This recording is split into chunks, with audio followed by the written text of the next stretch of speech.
You're watching KSG News, where you get all the latest from across the globe to help with your exam preparations. We begin with GS Paper 2. A 5-judge constitution bench of the Supreme Court was on the 15th of March told that the 50% ceiling fixed for reservations can't be breached and there was no need to reconsider the 9-judge bench in Indira Sahni, that is the Mandal Commission case. Wherever Parliament wanted to overcome Indira Sahni, it was already done by way of amendments. If it had to revisit the 50% ceiling too, the same would have been revisited too by the constitutional amendment, senior advocate Arvind Dattar submitted before a bench presided over by Justice Ashok Bhushan. Now, what is this all about and what does this mean? With regards to social dynamics, the limit of 50% is an essential part of right to equality, adding the ceiling has been maintained since 1991. Article 16 of the Constitution does not use the word proportionate. Instead, it uses adequate representation for socially and economically backward classes.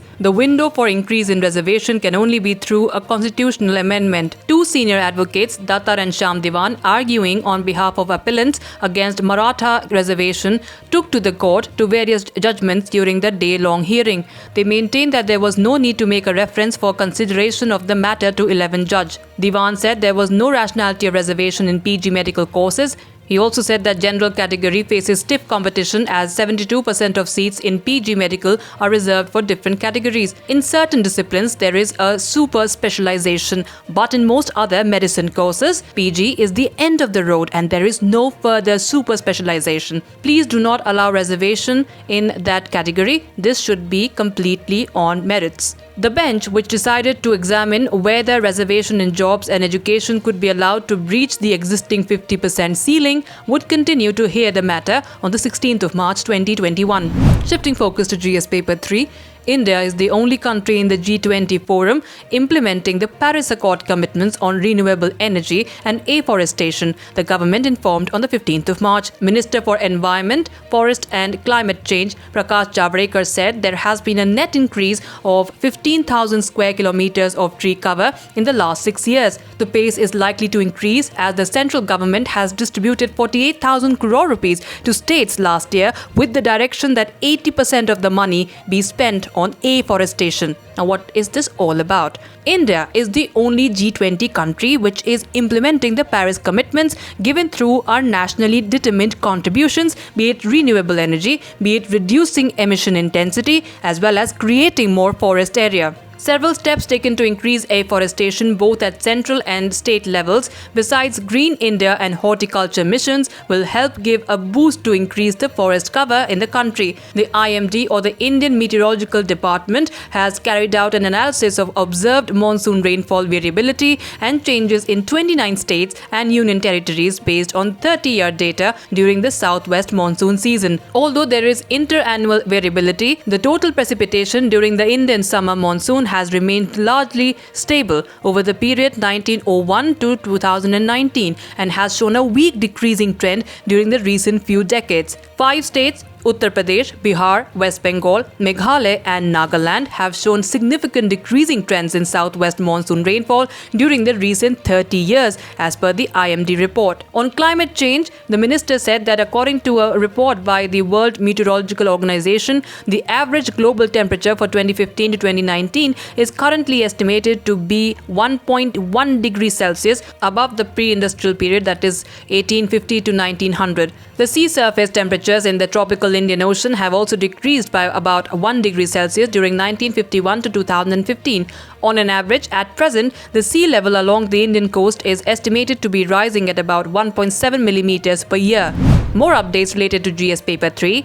RBI is sticking to its stand over cryptocurrencies and has conveyed to the government its decision to seek a ban on such instruments, having already expressed its serious concerns.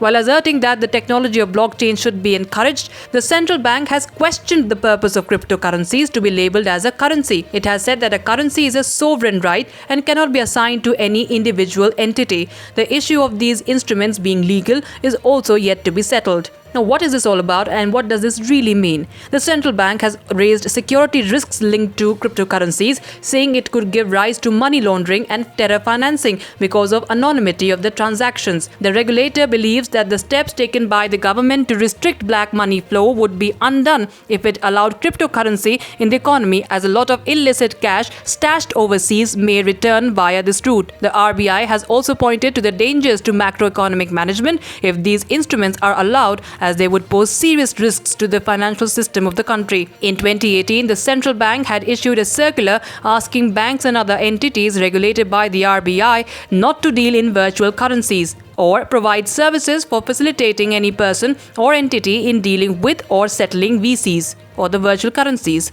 This circular was quashed by the Supreme Court in March last year on the ground of it being not proportionate. Recently, the RBI has also talked about bringing its own digital currency, which is different from cryptocurrencies. The centre has set up an interministerial panel chaired by the Economic Affairs Secretary, who has submitted its report, and the government is expected to take a decision on the issue. And in some more updates related to GS Paper 3, a first outside a solar system, an exoplanet named GJ1132b has gained a second atmosphere through volcanic activity after losing its original atmosphere. The Earth-sized rocky exoplanet, located 41 light-years away from our Earth, orbits a dwarf star and was believed to have hydrogen and helium gases in its atmosphere before losing it to the intense radiation of the young hot star it orbits. The evidence of a new atmosphere was found using the National Aeronautics and Space Administration's Hubble telescope. Astronomers were surprised by the new findings, as the new atmosphere contains a toxic mix of hydrogen, methane and hydrogen cyanide.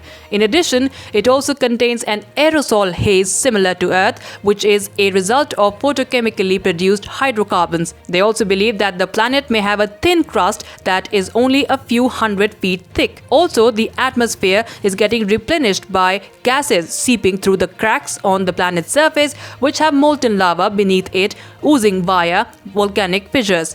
GJ1332b is similar to Earth in its size, density and age. Both planets even had a hydrogen-dominated atmosphere initially before cooling down. The data also shows that atmospheric pressure is similar as well. However, the main difference is that the exoplanet is that it orbits too close to the red dwarf star. The planet is tidally locked to its sun and completes one orbit in just a day and a half, with temperatures reaching 256 degrees Celsius. More updates related to GS Paper 3. This is also in connection with space technology. The ISRO, or the Indian Space Research Organization, intends to offload most of its space-related activities to industry and enhance focus on advanced research.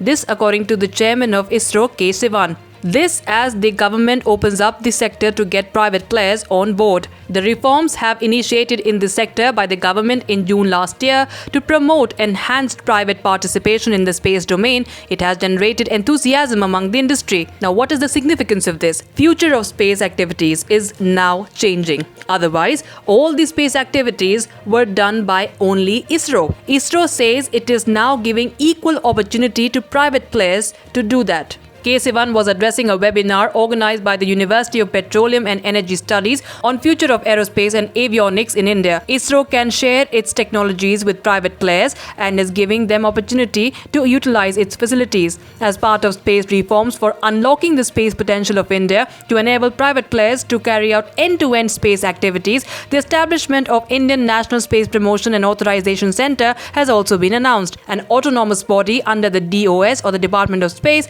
in space acts as a single-window nodal agency for enabling and regulating space activities and usage of ISRO facilities by NGPEs, that is non-government private entities. It works out a suitable mechanism to offer sharing of technology, expertise and facilities free of cost wherever feasible or at reasonable cost basis to promote NGPEs. ISRO's commercial arm, New Space India Limited, incorporated 2 years ago, is also proactively working to improve the potential of Indian industries by way of technology transfer from ISRO in several identified areas.